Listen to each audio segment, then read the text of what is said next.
Nation news India में आपका हार्दिक स्वागत है। आज हम करवल बाग और हम ऐसी जगह हैं जहां गुरु रविदास जी का मंदिर है और गुरु रविदास जन्मोत्सव कमेटी के पदाधिकारी हमारे बीच में हैं और हम ऐसी शख्सियत से बात करने जा रहे हैं जो एक अपने नाम की मोहताज नहीं है और आए दिन कोई न किसी कार्यक्रम को लेकर बैठे रहते हैं। हमारे बीच में ब्रह्मप्रकाश बुलाकी जी, आपको पुनः एक बार प्रधान बनने पर हार्दिक शुभकामनाएं नेशन न्यूज चैनल की। बहुत बहुत धन्यवाद। बुलाकी जी, जिस तरीके से कहते हैं ना कि ये सिर मुड़ाते ही ओले पड़े, जैसा प्रोग्राम आ रहे हैं, कोविड सामने आ गया है, लेकिन आपकी जो एक धैर्य है और आपका जो विश्वास है उसको सलूट करते हैं। क्योंकि पिछली बार भी जब कोरोना था तो आपने डीसीपी और कमिश्नर के सामने कह दिया था कि आप कुछ भी करें, हमारा प्रोग्राम होगा, हमारी शोभा यात्रा होगी। तो सर, आगे की क्या योजनाएं चल रही हैं आपकी?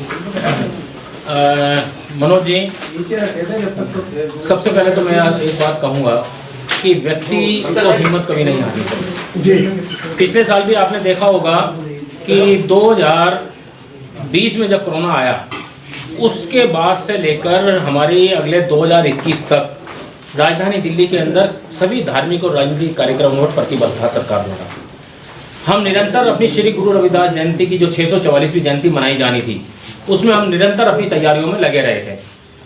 क्यों लगे रहे थे? हमें पूरा आत्मविश्वास था कि हम कामयाब होंगे और उसी का ये परिणाम निकला कि जहां दिल्ली के अंदर सभी कार्यक्रमों पर प्रतिबंध था, हमारी शोभा यात्रा जो 27 फरवरी को निकाली गई थी, सरकार ने उसे हमें परमिशन दी। इतिहास में पहली बार ऐसा हुआ कि परमिशन जो मिलती थी वो केवल एक डीसीपी और जॉइंट सीपी के लेवल पर मिल जाती थी। पिछले साल जो हमारी फाइल सीधी गृह मंत्रालय तक गई थी, जिससे हमें वहाँ से परमिशन हुई थी। हम जो दिल्ली पुलिस का और जितने भी उच्च अधिकारी हैं, नीचे से एक सिपाही से लेकर ऊपर कमिश्नर तक, मैं उसके लिए सभी का धन्यवाद करता हूं कि उन्होंने हमारे शोभा यात्रा के लिए परमिशन प्रदान की थी। बुलाकी जी, जिस तरीके से आपने पिछली बार परमिशन ली थी, जो आपने जिन पर भरोसा किया था उन लोगों ने हाथ खड़े कर दिए थे, लेकिन कहते हैं ना कि सेल्फ आपने अपने साथियों सहित प्रयत्न किया और आपको उसमें एक प्रयत्न किया और उसमें कामयाबी मिली। देखिए, ऐसा कहना अच्छा नहीं होगा कि मैं किसी नहीं सर, हकीकत है सर, नहीं हकीकत नहीं, सब चाहिए आइए कि जो हमारे समाज के लोग थे, हमने उनसे प्रयास किया था, एक कोशिश की थी कि हम इनकी सिफारिश से परमिशन के लिए प्रयास करें कि इनके माध्यम से हमारा काम हो जाए, लेकिन उन्होंने हमारा कोई सहयोग नहीं किया था। ये तो हमारी कमेटी की एकजुटता और अथक प्रयास था, हमारी कमेटी का आत्मविश्वास था, जिसकी बदौलत हम परमिशन लेने में कामयाब हुए। इसमें समाज के जो जितने भी अधिकारी थे उनका कोई भूमिका नहीं रही। बुलाकी जी, आगे का जो प्रोग्राम है, आगे का जो श्री गुरु रविदास जन्मोत्सव कमेटी जो है प्रोग्राम पूरी साल का आपके पास सेट होता है, तो उसमें अब विशेष प्रोग्राम क्या होने जा रहा है? देखिए, आज हमारी बैठक तो प्रत्येक सप्ताह चलती रहती है, लेकिन आज जो हमारी श्री गुरु रविदास जी जन्मोत्सव कमेटी की जो बैठक आयोजित की गई थी, इस बैठक में विशेष तौर पर आज से शोभा यात्रा जो गुरु जी की जयंती आ रही है, 1.5 महीने का समय बचा हुआ है।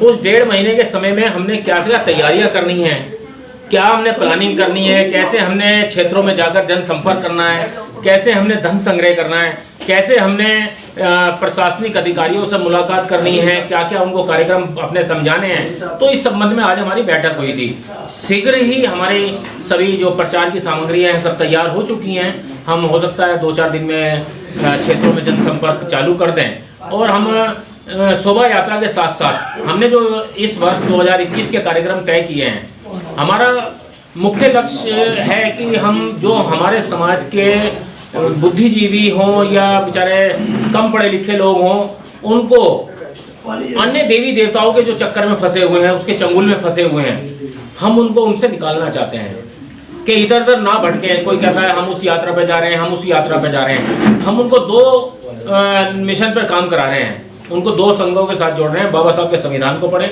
संविधान को अपना मुख्य और पूजनीय ग्रंथ माने, किसी ग्रंथ को ना माने।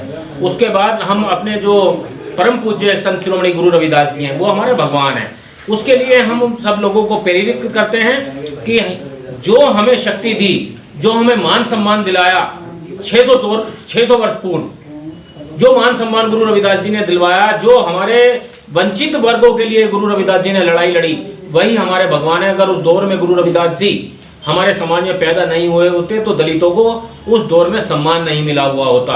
ये गुरु रविदास जी की हमारे ऊपर अनुकंपा है कि जिसकी बदौलत हम लोग आज यहाँ तक हमारी एक पहचान बनी। अगर हमारे गुरु रविदास जी ना होते तो हमारी जाति की कोई पहचान ना होती। मैं ऐसा चाहूँ राज यहाँ मिले सभी इनको अन्न, छोट बड़ो सब सम बसे, रविदास रहे पसंद। लेकिन आज जो सरकार है उसको काम नहीं कर रही है और मुंह से नवाला छीनने का काम कर रही है। देखिए, सरकारों ने अपना एक हमारे समाज के लिए एक रणनीतियाँ बना ली हैं कि समाज ने सरकारी नौकरियों के माध्यम से तरक्की की थी। सरकार ने सभी विभागों का निजीकरण चालू कर दिया है। सीधा मैं ये कहना चाहूँगा कि सरकार कोई भी हो, कहीं भी राज्य की सरकार हो, उनका सीधा टारगेट है कि दलित वर्ग को नौकरी से वंचित किया जाए, वो उनके तरक्की के रास्ते बंद किए जाएं।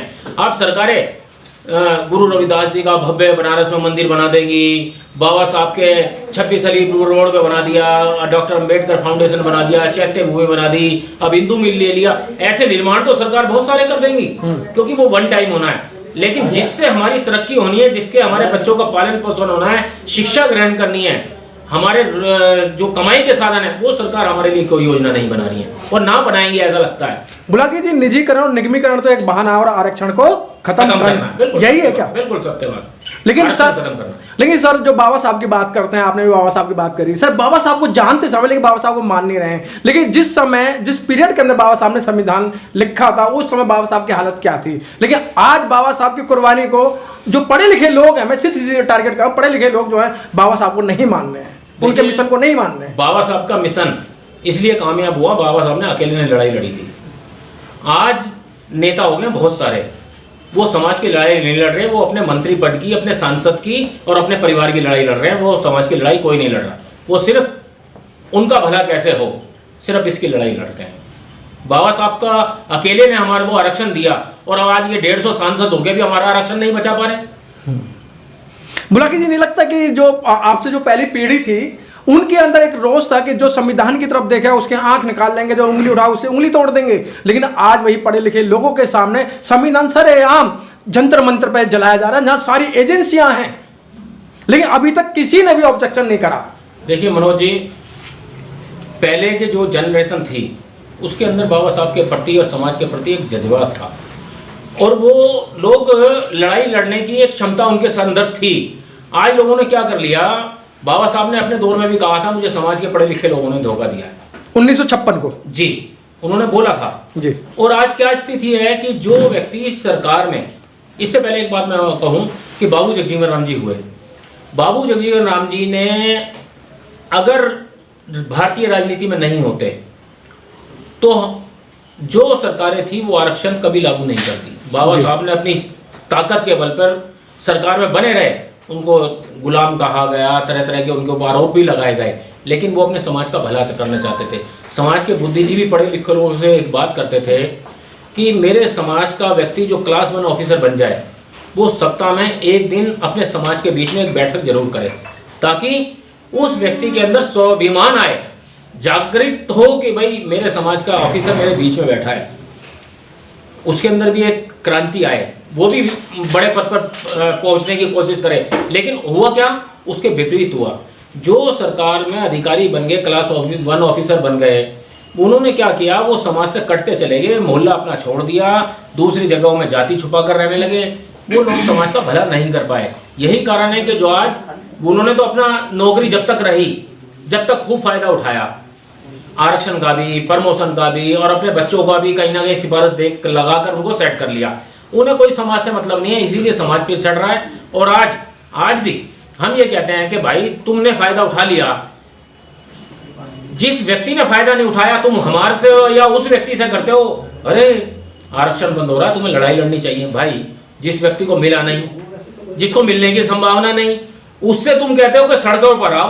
भैया तुम जितने रिटायर हो गए हो, एक रिटायरों का एक समूह बनाओ ना, अगर आओ ना सामने गोली खाओ, अपने आने वाली जनरेशन का बचाव करो।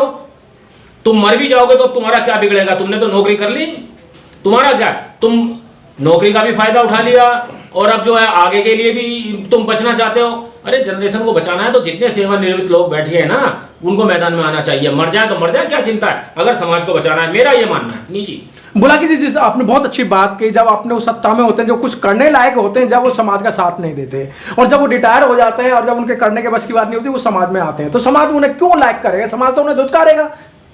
बिल्कुल धुतकारता है।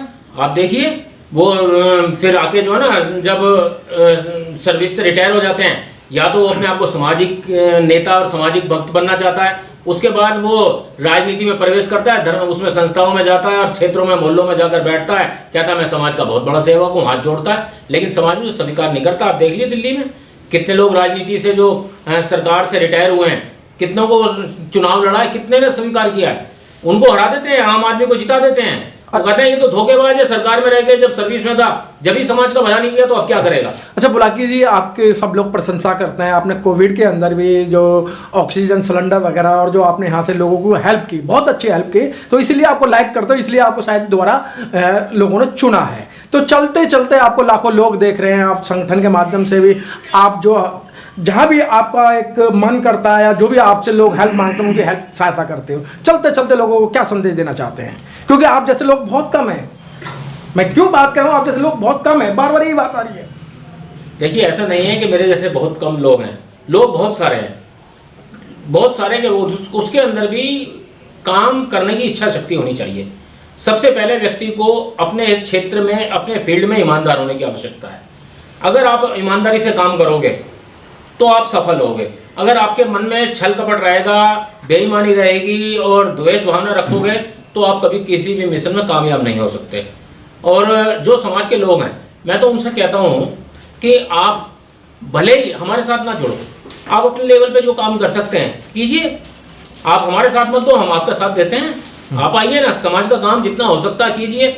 और इतना ही नहीं, हमने जैसे पिछले कोरोना में हमने 65 दिन तक लंगर की व्यवस्था की गरीब लोगों के लिए, जो लोग बेचारे जा नहीं पाए थे। कुछ लोगों को हमने वस्त्र भी दिए, कुछ लोगों को बाहर जाने के लिए किराए के पैसे भी हम लोगों ने दिए।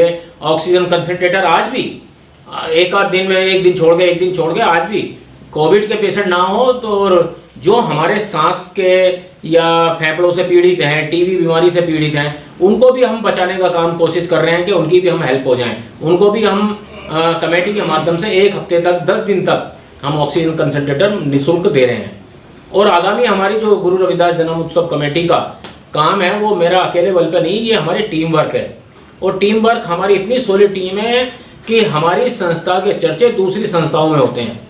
वहाँ पर मीटिंग तो उन संस्थाओं की होती है, लेकिन चर्चे हमारी संस्थाओं के होते हैं। वो ये कहते हैं अगर कमेटी देखनी है और संगठन के लोग देखने हैं, तो गुरु रविदास जन्म उत्सव कमेटी जैसे संगठन के लोग देखो और उनकी एकजुटता देखो, वो किस तरीके से अपने छोटे से छोटे काम हो और बड़े से बड़ा काम हो उसको सफल करते हैं। अभी आने वाले दिनों में आप बात अधूरी रह गई थी कि हम समाज के लोगों को बनारस गुरु रविदास जी के जन्म स्थल पर, वहाँ सारनाथ और अपने जो गुरु जी के स्थान है, बाबू जगजीवन राम जी द्वारा बनाया हुआ राजघाट पर गुरु रविदास जी का मंदिर है, महात्मा बुद्ध की जो तपोभूमि है सारनाथ, वो है।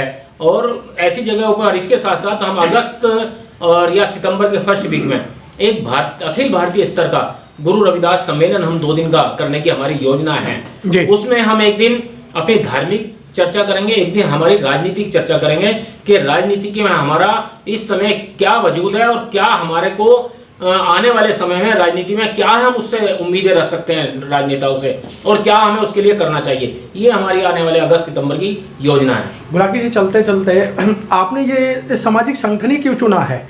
आप तो राजनीति में भी जा सकते थे, आप तो सब तरफ से संपन्न है, तो आपने ये सामाजिक संगठन क्यों चुना?